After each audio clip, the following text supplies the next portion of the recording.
የአሜሪካ አዲስ ዲፕሎማሲ ማንን ያድናል፣ ማንን ያጠፋል? የትራምፕ አስተዳደር ትኩረቱን ወደ ምስራቅ አፍሪካ እያደረገ ይመስላል። በኢራን እስራኤል ጦርነት አለፍ ሲልም ደግሞ በዩክሬንና ሩሲያ ጦርነት የተወጣጠረው የአሜሪካ የውጭ ጉዳይ ምክር ቤት ከሰሞኑ ትኩረቱን የሳበው አንድ ወሳኝ ነገር ቢኖር የምስራቅ አፍሪካ ጉዳይ ነው ማለት ይቻላል። ለዚህ ደግሞ ዋነኛው ማሳያ ባለፈው ሰሞን የዶናልድ ትራምፕ አስተዳደር በኤርትራ ላይ ተጥሎ የነበረው ማዕቀብ የማንሳት ፍላጎት ማሳየቱ ነው። በአሜሪካ ለረጅም ዓመታት ጥርስ ተነክሶባት የቆየችው ኤርትራም በትራምፕ ትኩረት ማግኘቷ አሜሪካ ወደ ቀጠናው በልዩ ሁኔታ እየመጣች መሆኗን ማሳያ አድርገው ሀሳብ ሲሰጡ የሰነበቱ ብዙ ናቸው። ከዚህ በተጨማሪ ትራምፕ ትኩረታቸውን ኢትዮጵያ ላይ የጣሉ ይመስላሉ። በእርግጥ ኢትዮጵያና የአሜሪካ ግንኙነት እንደ ኤርትራው የከፋ አልነበረም። የትግራይ ጦርነት ትንሽ አሻከረው እንጂ በአሜሪካና ኢትዮጵያ መካከል የነበረው መልካም የሚባል ግንኙነት ነው።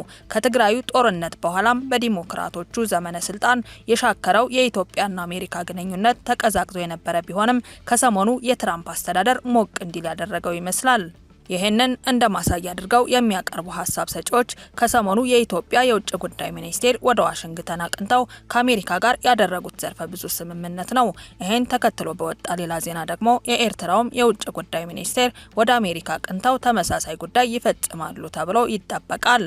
ይሄ ሁሉ የዲፕሎማሲ ግርግር አንድ ጥያቄ ያስነሳል። ለመሆኑ ትራምፕና አሜሪካ ወደ ምስራቅ አፍሪካ አይናቸውን የጣሉት ምን ፈልገው ነው የሚል ነው። በቀጠናው ላይ በተለይ በግጭት ለሚተራመሰው ምስራቅ አፍሪካ ምን ተጽዕኖ አለው? የሱዳን ግጭት፣ የትግራይ የጦርነት ስጋት፣ በተለይ ደግሞ ጉዳዩ በጣም የሚነካው ጽምዶ ለተባለው የህወሓትና ሻዕቢያ ጥምረት ምን መዘዝ ይዞ ይመጣል? እነዚህን ግራ ቀኙን እየዳሰስን መጨረሻ የምናርፈው ጽምዶ ላይ ነው። እነዚህንና የመሳሰሉትን ጉዳዮች እያነሳን አብረን እንቆያለን። በትዕግስት እንድትከታተሉን በአክብሮት እንጋብዛለን።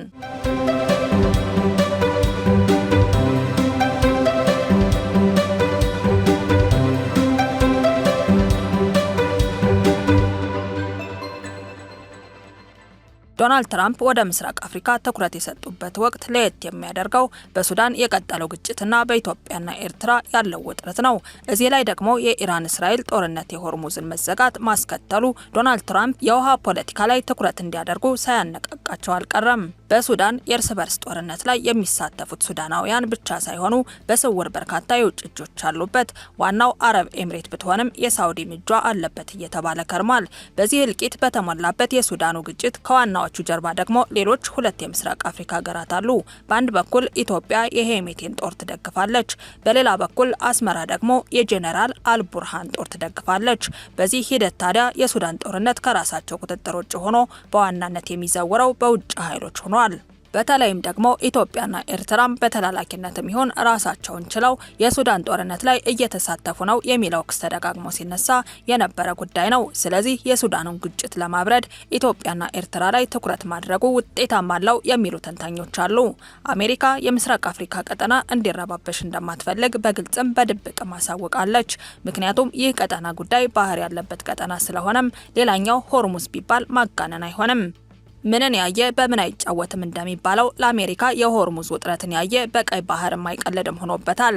ስለዚህ ለአሜሪካ ቀይ ባህርን ትኩረት እንድታደርግበት አስገድዷታል ነው የሚባለው። እውነትም የሆርሙዝን ጉዳይ አሜሪካም እንደፈለገችው አልሄደላትም እየተባለ ነው። ምክንያቱም ደግሞ ከኢራን ጀርባ ሩሲያና ቻይናን የመሳሰሉ ሀያላን ባላንጣዎች አሉ። በዚህ የተነሳ ዶናልድ ትራምፕ በሆርሙዙ ጉዳይ ሲወዛገቡ መሰንበታቸውን ያስተዋሉ የቀጠናው ዲፕሎማቶች ጉዳዩ ለአሜሪካ ያልጠበቀችው ዱብዳ ሆኖባታል ይላሉ።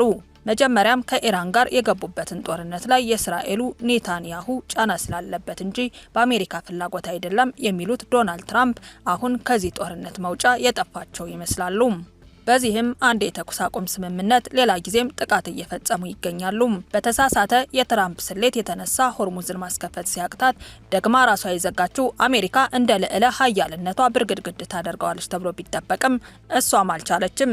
ምክንያቱም ኢራን ብቻዋን አይደለችም። ይሄ ደግሞ የዓለም የውሃንና የውቅያኖስን ስትራቴጂ ላይ ሳይገምቱ በድንገት ከአሜሪካ አፈትልከው ሩሲያና ቻይና ተጽዕኗቸው እየጎላ መምጣቱ ነው። ይህ ደግሞ አሜሪካን ክው ያደረገ መርዶ ሆኗል። ስለዚህ ፈጠን ብሎ ቀይ ባህርን መቆጣጠር ካልተቻለ የኋላ ኋላ ቀይ ባህርን በቻይናና ሩሲያ እጅ ገብቶ አሜሪካ የበይ ተመልካች መሆኗ አይቀሬ ነው። አሜሪካ ወደ ምስራቅ አፍሪካ ትኩረት ያደረገችውም የቀይ ባህርንም ድርሻ በሌላ እንዳትቀማና የውሃ ስትራቴጂ አቅሟን ለማሳደግ ማሳደግ ነው የሚሉ ሀሳብ ሰጪዎች አሉ። ለዚህ ደግሞ ዋነኛው አካሄድ የሱዳንን ግጭት ማብረድና የኢትዮጵያና ኤርትራ መካከል ያለውን ውጥረት ማርገብ ነው።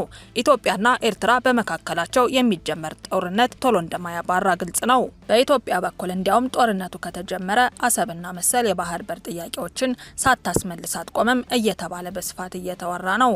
ከዚህ በፊት በኢህአዴግ ዘመን ከፍተኛ የፖለቲካ ውጥረት ውስጥ የነበሩት ሁለቱ ሀገራት ጠቅላይ ሚኒስትር ዶክተር አብይ አህመድ ወደ ስልጣን ሲመጡም የተጣሉት ሀገራት ታረቁ ተባለና ከአዲስ አበባ አስመራ ሲመላለሱ ነበር።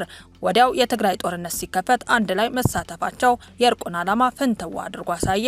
የትግራይ ጦርነት የበላውን በልቶ በ2015 ጥቅምት ወር ላይ በፕሪቶሪያ ስምምነት ሲቆም የሁለቱም ሀገራት ግንኙነት እንደገና እየተቀዛቀዘ መጣም። መቀዛቀዝ ብቻ አይደለም፣ ለጸብ የሚፈላለጉ በፖለቲካ የሚነታረኩ ሆነው ወደ መጨረሻ በመካከላቸው የሚጀመረው ጦርነት መቼ ይሆን እስከ መባል ደረሰም። በዚህ ሂደት አንዱ የሌላውን ጠላት በግዛቱ ከማደራጀት ባለፈም በትግራይ አንድ ጥምረት ተፈጠረ። ጽምዶ የሚባል ከሻቢያና ህወሓት ጋር ግንኙነት ያላቸው ፖለቲከኞች የመሰረቱት ጥምረት ነው። ብዙዎች እንደሚስማሙበት የሰሞኑ የትራምፕ የምስራቅ አፍሪካ ትኩረት በጽምዶ ላይ የተቃጣ ዱላ ነው። በትራምፕ አዲሱ የምስራቅ አፍሪካ የዲፕሎማሲ ትኩረት ሁለት ኃይሎች ይበላሉ እየተባለ ነው። ከሚባሉት መካከል ደግሞ ዋና ዋናዎቹ ህወሓትና የሱዳኑ አልቡርሃን ናቸው።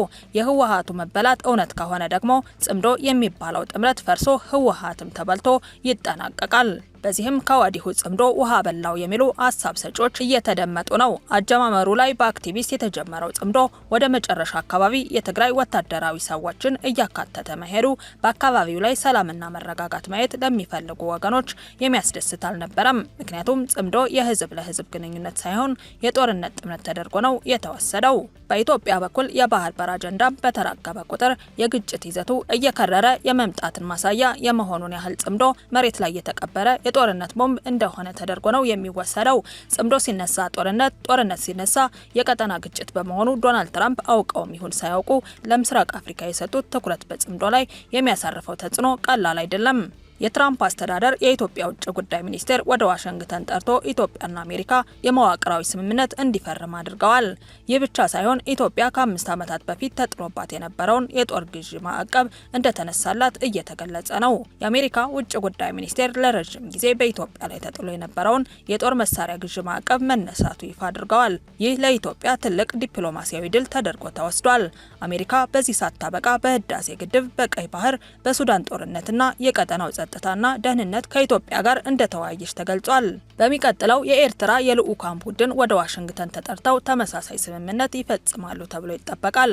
አሜሪካ በኤርትራ መንግስት ተጥሎ የነበረውን ማዕቀብ በማንሳት በባህር በር ላይ ከኢትዮጵያ ጋር በውይይት እንድትፈታ ትፈልጋለች እየተባለ ነው። በዚህም ሁለቱም ሀገራት በመካከላቸው ተፈጥሮ የነበረውን እሰጥ አገባ አርግበው ወደ ስምምነት ሊመጡ እንደሚችሉ እየተገለጸ ነው። ይህ ማለት ሻቢያን አምኖ ሲፈክሩ የነበሩት ህወሓትና የሱዳኑ መንግስት መሀል ላይ ቆሞ ሊቀሩ ይችላሉ እየተባለ ነው። ከሻቢያና ከሱዳኑ አልቡርሃን ጎን ሆና ኢትዮጵያን የመክበብ ስትራቴጂ ስትከተል የቆየችው ግብጽ ደግሞ የኢትዮጵያ ወዳጅ ወደ ሆነች የተባበሩት አረብ ኤሚሬትስ ተጠግታለች። ይህ የቀጠናው የጂኦፖለቲካል መለዋወጥና የአሜሪካ በቀይ ባህርና በምስራቅ አፍሪካ እያሳየችው ያለችው ፍላጎት በሱዳን እጃቸው የሚያስገቡ ሀገራት የሚያስቁም፣ ግብጽ በህዳሴ ግድብ ያላትን ጥያቄ ወደ ጠረጴዛ የሚመልስ፣ በኤርትራና ኢትዮጵያ ተሰግቶ የነበረውን የጦርነት ደመና የሚያቦን፣ በኤርትራ፣ ሱዳን፣ ህወሓትና ፋኖ ተፈጠረ ሲባል የነበረውን ጽምዶ ውሃ የሚበላ ሊሆን እንደሚችል የቀጠናው የፖለቲካ ተንታኞች እየገለጹ ይገኛሉ።